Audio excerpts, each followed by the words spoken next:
Alejandro Martinez Araiza is here. He is head of the National Food and Commerce Union, or SNAC, which kind of cracked me up. Joint Review and Future of North American Trade with the USMCA. Hello, Alejandro. ¿Cómo está? Hello, how are you? Muy bien. Thank you very much. Me too. Thank you. También. All right, so this is the thing. You know, a lot of people stand up for illegal immigration because they say we need the people here to work in the food industries and the fields and the agriculture, stuff like that. I know a lot of people who are not from Mexico who work in those industries, especially in Middle America. But we have to start taking a look at who benefits in what way and how to fix this. So, where do we start? Well, first of all, thank you very much for the invitation and for the time. I think you are totally right. America and Mexico have a common enemy, and that's cheap labor. Cheap labor doesn't help Mexico. It destroys American jobs. It only helps corporations, and President Trump knows that. So I agree with him in protecting American jobs through a treaty that is one of a kind in the world, because that's also a way to protect Mexican workers. If you have strong American workers, you have strong Mexican workers, and the other way around.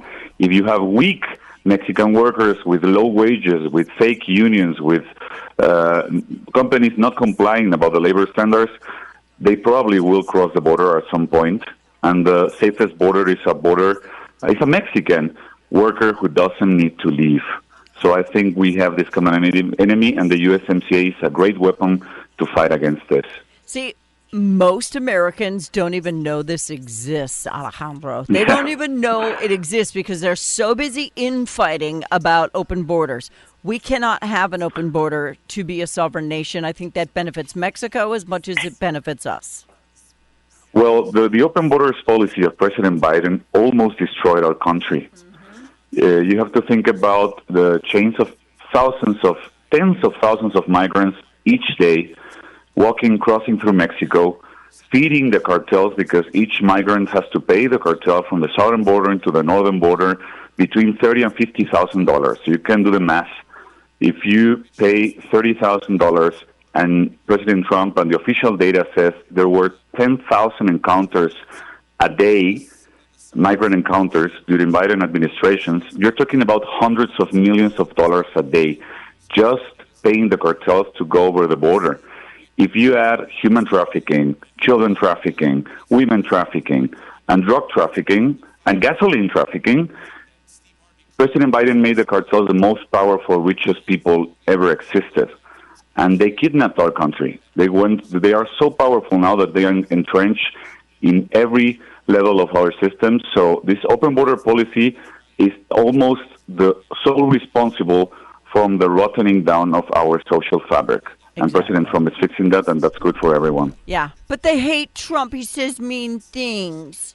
Yeah. Well, you know, it's a part of the country which has this anti-American sentiment because they don't know America. You know, we have been fed in school, of course, about the enemies of our history, and it is a lie that America and Mexico has been enemies. We have shared a lot of history, a lot of values. We have Christian founding fathers.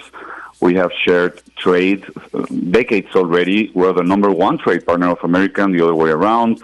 And our economic bloc is the second most important economic bloc ever existed. The first one is, of course, China. So if Americans worry about Mexico, worry about China, because China is $2.5 trillion richer in the trade deals, and they are not America's friend. They don't share values, and they see America as an enemy. Mexico, that most of the people and most of the government put 50% tariffs on Chinese goods months ago, and that's a strong statement of with whom we want to continue our relationships with. Yes, somebody just called you Trump's puppet, and I beg to differ, because this is a treaty that assists both countries. This is what Democrats do. They call names, and they're mean.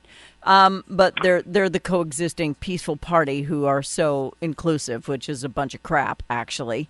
But Alejandro is speaking on behalf of of basically Mexico and the union that is called SNAC, SNAC. You can look it up. And we're all on North America. So let's not get it twisted. We share a landmass. So what's good for one is good for the other. And if we can make it so that they aren't coming here and working for low wages and then trying to sneak the money back into Mexico, and people aren't smuggling people across the border, and the cartels aren't getting richer, if we can find a way to make this work beneficial to both countries, a lot of this goes away. Yes. The root cause of all this evil is the Mexican poverty, hunger, and anger.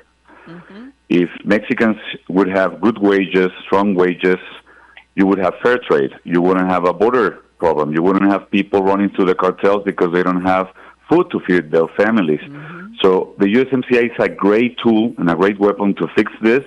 I have been very vocal about this. I was in the USTR hearings last December, and I talked about this. We have to formalize labor, first of all, in Mexico. We have to put wages up. I know we're not going to earn $30 an hour just tomorrow, right? Because probably we earn like $25 a day. And none of us make $30 an hour, just so you know. Yeah, nobody okay, here does either. Data. Yeah. But we have to have a new baseline where Mexican families can live with dignity and don't have to think about forced migrating or working for the devil. Because we have to remember, North America already represents 30% of global GDP. And we're just 510 million people. China has 1.4 billion people. So we have the potential to be the most powerful economic bloc in the world. And, I think about it because I used to live in Los Angeles. We'd go down to Ensenada and Tijuana. We'd go down, on holiday or whatever. But the last time we went, it was like 3 times bigger than it was the time before we went. I don't know where all the people came from, but they're going there because that's where they feel like they can make money. But if we could find a way for, I don't know, we're not enemies. I don't know why, because the people they interview on the street who are so hateful about the border and so hateful about illegal immigration, they're not even Mexicans. They're not people who should have an opinion about it one way or the other because they're not even affected. They're a bunch of white liberals from, rich colleges. They are. That's who's screaming the loudest. Marxists. Yeah. But Marxists. We do have people who are here with Mexican heritage, Hispanic heritage, who keep saying you're targeting my people. I'm like, honey, you're an American. Just because that is your nationality from your ancestry does not mean you're Mexican. You're an American. So I wish everyone would get that out of their brain. We can't forget about the fact that President Trump was the president with the most Hispanic vote in the Republican history.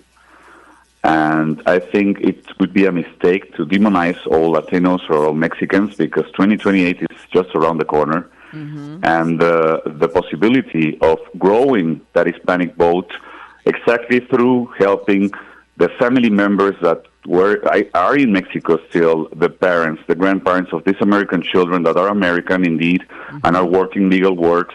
I think the strategy for the president, the president's strategy should be making sure that Mexico complies with the law, with the USMCA, and that Mexicans here in Mexico have a very way of living, and that will bring the votes also for the next president. Well, he promised 0 releases into the U.S. when he became president. He's accomplished that. So that's impressive. Very impressive. The open border is gone. So now he's working on making things right, but it gets no attention whatsoever from the U.S. media. That's why when this hit my email, I was like, oh, finally, I found my corazon when it comes to this topic. And it's like, finally, because I have friends south of the border, and even they say there's got to be some way we can work this out. This is silliness because the cartel is the only one making money right now, and it doesn't need to be that way. We can put them out of business.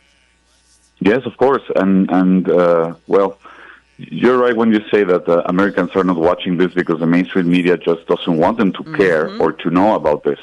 But it's a problem that has cost 100,000 lives a year. So if America don't care about Americans being dead by the hundreds of thousands, children being trafficked by the hundreds of thousands, weapons and drugs going through the border both ways, maybe one day it's your neighbor or your child or your grandchild. And or you. if you don't even care then, or you yourself, right? You can see California, the crime wave is absolutely horrifying. They cannot live in peace anymore. If they do not care, I think they risk of also losing their way of living and their own quality of life. They already have. I mean, people can't get out of California fast enough right now. Yeah. I hope that they Well, maybe make it's a some better change decisions. coming. Well, I Right? hope so. Maybe it's a big change coming. Yeah, that funny guy from the reality. I don't care. Donald Trump used to be reality show too, and look what he's doing for the country because he understands business. People who understand It's business. all about policy. Huh? It's all about policy at the end of the road. Who has the better policies? And I don't understand American citizens thinking that letting your country be run over with cheap labor and crime, it's a better policy than having law and order. And It's he's really from crazy to me. Mexico. Well, you people, Yeah. he's from Mexico and he believes in America more than you do. We suffer the not law and order every day. We have seen crime just rolling over everything in our country. You don't want that. And many states in America are very close to that. And many companies also mistreat workers and pay low wages and use slave labor because they think they cannot survive without this. And we have to make America also comply with the USMCA rules. Yeah. Sus inglés es muy grande. No, thank you very much. You're welcome. His English is great. He is putting this on Thank a you. plate for you to eat and make to nourish your brain so that you understand in your tiny cabezas that we have to find a way for America and Mexico to have a trade agreement that disallows the cartel from basically raping these people of their money and their livelihood to get them here, only for them to be caught and sent back on repeat. It's like we're in a laundry cycle that we can't get out of because nobody wants to talk about it. So first we close the border, then we figure out how to get the USMCA, the American trade deal done, the North American trade deal. And where do people learn more about this so that they can educate themselves, because no one is talking about it? You know, the thing with the USMCA is that it is a huge trade deal. So that's also a very difficult part and very technical because you have to speak about rules of origin, about tariffs depending on the industry, about labor mechanism that no other trade deal in the world has. And maybe it's boring for the people, but 20 million jobs depend directly from the USMCA. 10 million jobs directly from the automotive industry. So Americans have to care, right? And I think both American and Mexican workers were betrayed for 40 or 50 years by companies paying slave wages, by a political system that sold them out and outsourced labor outside even of Mexico, like really to the slave countries in Asia where you have no rights of any kind. And that's a real betrayal. And I think President Trump identified this problem, and he realized that when Mexican workers are exploited, American workers lose jobs. So we agree on the diagnosis, and I think this trade will help us in the other direction, and we'll use it because that's not a betrayal, that's fighting for our people on both sides of the border. Exactly. And that's also why we're fighting to open the Strait of Hormuz, because it does not belong to Iran, since somebody brought up the illegal war, which isn't even actually a war. It's just us getting the strait straight. That's what's going on. Yeah. And we have to keep the door closed for China, right? Right. Well, you know, we've got to, yeah, exactly. We've got to keep that closed from China because they're the ones funding them. And we've also got to get the oil through because the strait does not belong to Iran. And I'm sure Mexico's feeling the pinch on this as well because everything comes through the Strait of Hormuz. It's affecting prices all over North America. Remember that. I'm not going to get into Honduras and Venezuela with him because this is about Mexico. So that's a show for another day. But where do people go to learn more about this? I have 1 minute left. Well, I would love people to use AI just to let them take this question. Give me a summary of why the USMCA is for my family and for my children important. And let the AI, whatever AI you use, answer that question. The AI on my That's going to phone be a hears knocker. you. It's binging, Yeah, binging, that's going to binging be like enough. crazy. All right. Yeah, So that's going to be enough. Thank you very much. ask your AI, how does the USMCA benefit my family in America? Hmm. Look it up Exactly. and check it out. He is the head of the National Food and Commerce Union, or SNAC, Alejandro Martinez Araiza. Thank you, sir. I appreciate your time. Thank you, too. Thank you very much. Bye bye.